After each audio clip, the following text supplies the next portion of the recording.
नमस्कार दोस्तों, स्वागत है आपका हमारे YouTube चैनल में। आज हम आपको भगवान शिव के 8वें ज्योतिर्लिंग त्र्यंबकेश्वर ज्योतिर्लिंग के बारे में विस्तार से बताएंगे। और इससे पहले हमने अन्य 7 ज्योतिर्लिंगों के बारे में विस्तार से बताया है, जिसका लिंक मैं आई बटन में दे दूंगा। उस वीडियो में जाके आप सभी देख सकते हैं।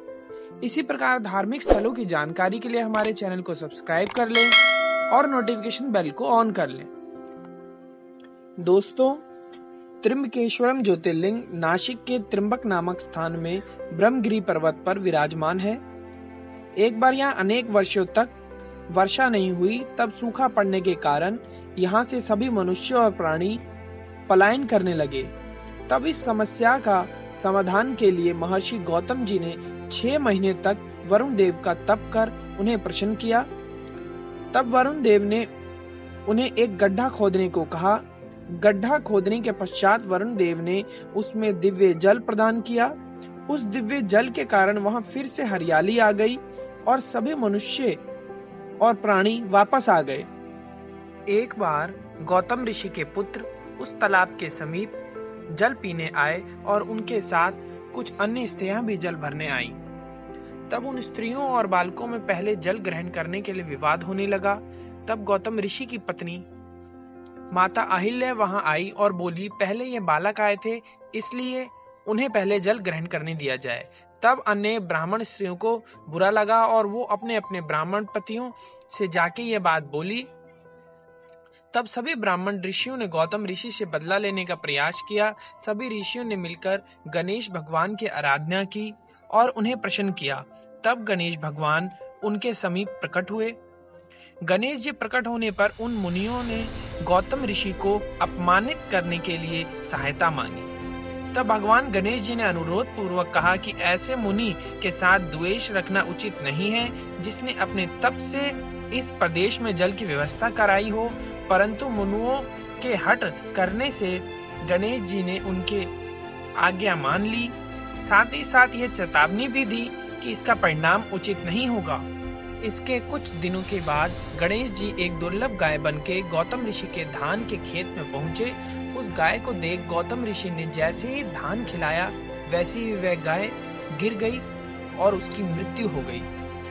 तब वहीं छिपे ऋषि मुनि गौतम ऋषि के सामने आए और उन्हें गो हत्या का पाप लगाने लगे और उन्हें नगर से निकल जाने को कहा। गौतम ऋषि त्र्यंबक से दूर एक कुटिया बना के रहने लगे। तब सभी ऋषि मुनि वहां फिर से आकर उन्हें परेशान करने लगे तथा उन्हें यज्ञ आदि करने से रोकने लगे। तब गौतम ऋषि ने उन ऋषि मुनियों से गौ हत्या का पाप मिटाने को उपाय पूछा। तब मुनियों ने गौतम ऋषि से कहा, यहाँ गंगा जी को लाकर उन्हीं के जल से स्नान कर तथा 1 करोड़ पार्थिव लिंग बनाकर महादेव जी की आराधना करो। फिर से गंगा माँ जी में जाके स्नान करके ब्रह्मगिरी पर्वत की 11 बार परिक्रमा करो और फिर 100 घरों के जल से पार्थिव लिंग को स्नान कराने पर ही गौ हत्या का पाप मिट सकता है। गौतम ऋषि ने उनका आग्रह स्वीकार किया और गंगा जी में स्नान करने के पश्चात 1 करोड़ पार्थिव लिंग बनाकर महादेव जी की आराधना करने लगे। उन्हें महादेव जी की आराधना करता देख अहिल्या जी भी उनके साथ आराधना करने लगी। तब महादेव उनके तपस्या से प्रसन्न होकर उनसे वरदान मांगने को कहा। तब गौतम ऋषि महादेव जी से गौ हत्या का पाप मिटाने का आग्रह किया। तब महादेव ने उन्हें बताया कि ये सब उन ऋषियों का ही रचाया हुआ षड्यंत्र था, तुम पर कोई गाय हत्या का पाप नहीं है। तब गौतम ऋषि ने कहा कि अगर वे ऋषि मुनि ऐसा ना करते तो शायद मैं आपका दर्शन नहीं कर पाता। तब गौतम मुनि ने महादेव जी से गंगा मां को फिर से अवतरित होने का आग्रह किया। इसके पश्चात महादेव जी ने गंगा मां से धरती पे अवतरित होने का आग्रह किया। तब गंगा मां ने कहा, मैं तभी यहाँ वापस आऊंगी जब महादेव अपने परिवार सहित यहाँ वास करेंगे। तब से वहाँ महादेव जी त्र्यंबकेश्वरम ज्योतिर्लिंग के रूप में विराजमान हुए और गंगा मां गोदावरी के नाम से अवतरित हुई।